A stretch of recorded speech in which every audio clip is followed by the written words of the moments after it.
Hello from Kingfisher, Oklahoma. We're going to look at 6 things as we close out Judges with chapter 21, and we start Ruth with chapter 1.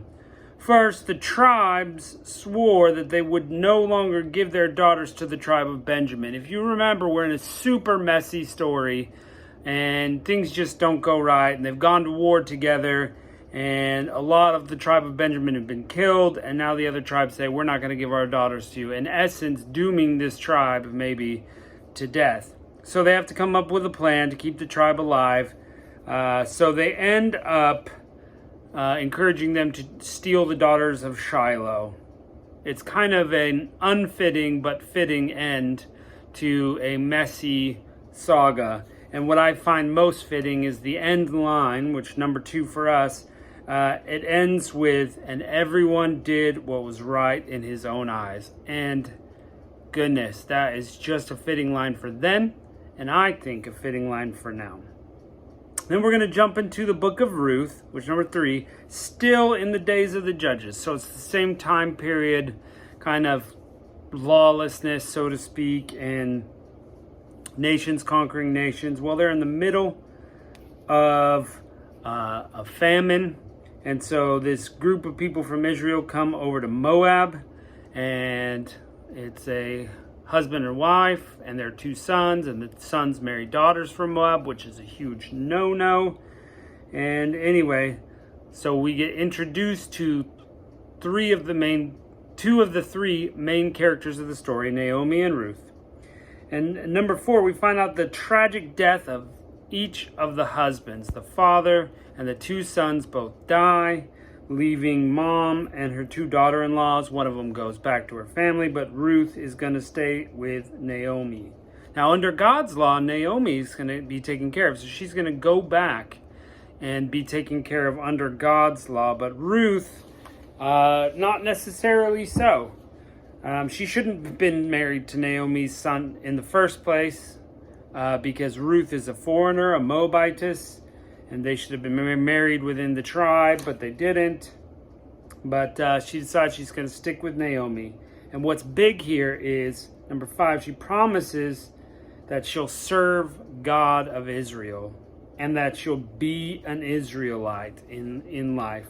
She's leaving all of Moab behind, possible family members, whatever life she had. She's sticking with Naomi, which is very noble. Yeah. And I just found this one interesting point this time. Don't know why it didn't stick out to me before, but they end up, this is number 6, in a little town called Bethlehem. It's going to be important later for those who don't know. Okay, so here we go.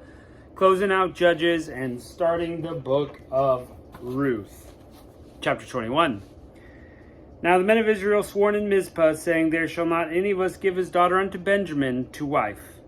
And the people came to the house of God, and abode there till even before God, and lifted up their voices and wept sore. And they said, O Lord God of Israel, why has this come to pass in Israel, that there should be today one tribe lacking in Israel? And it came to pass on the morrow that the people rose early. They built an altar, offered burnt offerings and peace offerings. And the children of Israel said, who is there among all the tribe of Israel that has not come up with the congregation of the Lord? Notice how they didn't actually hear from God. They're just kind of willy-nilly doing solutions here. For they made a great oath concerning him that came not up to the Lord to Mizpah, saying, he will surely be put to death. Children of Israel repented them for Benjamin their brother, and said, there is one tribe cut off from Israel this day. How shall we do for wives for them that remain, seeing that we've sworn by the Lord, we will not give them our daughters as wives? And they said, what one is there of the tribes of Israel that came not up to Mizpah to the Lord? And behold, none came from the camp of Jabesh Gilead to the assembly. For the people were numbered, and behold, there were none of the inhabitants of Jabesh Gilead.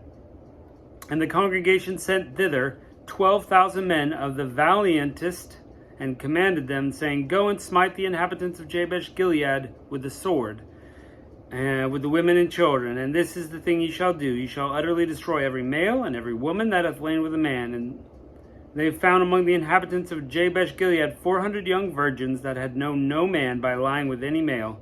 And they brought them up to the camp to Shiloh, which is in the land of Canaan. The whole congregation sent some to speak to Benjamin that were in the rock of Rimmon. So notice they're planting the women there in Shiloh after they slaughtered their men for not showing up. What a mess. And Benjamin came at that time, and they gave them wives, which they saved alive from the women of Jabesh Gilead, and yet so they sufficed them not. And the people repented them for Benjamin, because the Lord had made a breach in the tribes. The elders of the congregation said, How will we do for wives of them that remain? They didn't steal enough, seeing the women are destroyed out of Benjamin. And they said, There must be an inheritance for them that escape of Benjamin, that a tribe not be destroyed out of Israel. Howbeit we may not give them wives of our daughters, for the children of Israel have sworn, saying, Cursed be he that giveth a wife to Benjamin. Then they said, Behold, there is a feast of the Lord in Shiloh yearly, in a place which is in the north of Bethel, on the east side of the highway that goeth up from Bethel to Shechem, and on the south of Lebanah. Therefore they commanded the children of Benjamin, saying, Go and lie in wait in the vineyards, and see, behold, if the daughters of Shiloh come out to dance in dances, then come ye out of the vineyards, and catch you every man his wife from the daughters of Shiloh, and go to the land of Benjamin. It shall be, when their fathers or brethren complain to us, that we will say to them, Be favorable unto them for our sakes, because we reserved not each man his wife in the war. For ye did not give them unto him this time, and ye should not be guilty. And the children of Benjamin did so. They took them wives according to their number of them that danced, whom they caught. And they went and returned into their inheritance, and repaired cities, and dwelt in them. And the children of Israel departed thence at that time, every man to his tribe and to his family, and they went from thence every man to his inheritance. In those days there was no king in Israel. Every man did what was right in their own eyes. Yikes.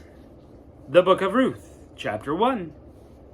Now it came to pass when the judges ruled, that's what we just read, and a certain man of Bethlehem, Judah, went to sojourn in the country of Moab, he and his wife and his sons. And the name of the man was Elimelech, and the name of his wife Naomi, and the name of his two sons Mahlon and Chilion, Ephrathites of Bethlehem, Judah. And they came there into the country of Moab, and continued there. And Elimelech, Naomi's husband, died, and she was left with her two sons. And they took them wives of the women of Moab, and the one was Orpah, and the name of the other Ruth. And they dwelt there about 10 years. And Mahlon and Chilion died also, and the woman was left of her two sons and her husband. And she arose with her daughters-in-law, that she might return to the country, from the country of Moab. For she had heard in the country of Moab how the Lord had visited his people, giving them bread. Famine is over, I want to go home. Therefore she went out of the place where she was, and her two daughters-in-law with her. And they went on the way to return to the land of Judah. And Naomi said to each of her daughters-in-law, Go, return to your mother's house. The Lord deal kindly with ye, as ye have dealt with the dead and with me. And the Lord grant that ye may find rest, each of you with her own house and husband. Then she kissed them, and they lifted up their voice and wept. And they said unto her, Surely we will return to thee unto thy people. And Naomi said, Turn again, my daughters. Will you go with me? Are there any more sons yet in my womb, that they may be your husbands? Turn again, my daughters, for I am too old to have a husband. If I should say, I have hope, if I should have a husband tonight, and should bear sons, would you tarry and wait for them to be grown? Would you stay for them, having husbands? Nay, my daughters, it grieveth me much for your sake, that the hand of the Lord is gone out from me. They lifted up their voice and wept again, and Orpah kissed her mother-in-law, but Ruth clave unto her. And she said, Behold, thy sister-in-law is gone back to the people, and unto her gods. Return after thy sister-in-law. And Ruth said, Entreat me not to leave thee, or from thy following thee. For whither thou goest, I will go. Where thou lodgest, I will lodge. Thy people shall be my people, and thy God my God. Where thou diest will I die, and where there I will be buried. The Lord do so to me, and more also, if aught but death part me and thee. And she went with her, and she left speaking unto her. And they went and came unto Bethlehem. And it came to pass, when they were come to Bethlehem, that all the city was moved about them. And they said, Is this Naomi? And she said unto them, Call me not Naomi, call me Mara. Naomi means pleasant, and Mara means bitter. So she's been through a lot. For the Almighty has dealt very bitterly with me. I went out full, and the Lord hath brought me home again empty. Why then call ye Naomi, seeing that the Lord has testified against me, and the Almighty has afflicted me? So Naomi returned, and Ruth the Moabitess, her daughter-in-law, with her, which returned out of the country of Moab, and came to Bethlehem in the beginning of barley harvest. Now in this story, we're going to just see how God does provide.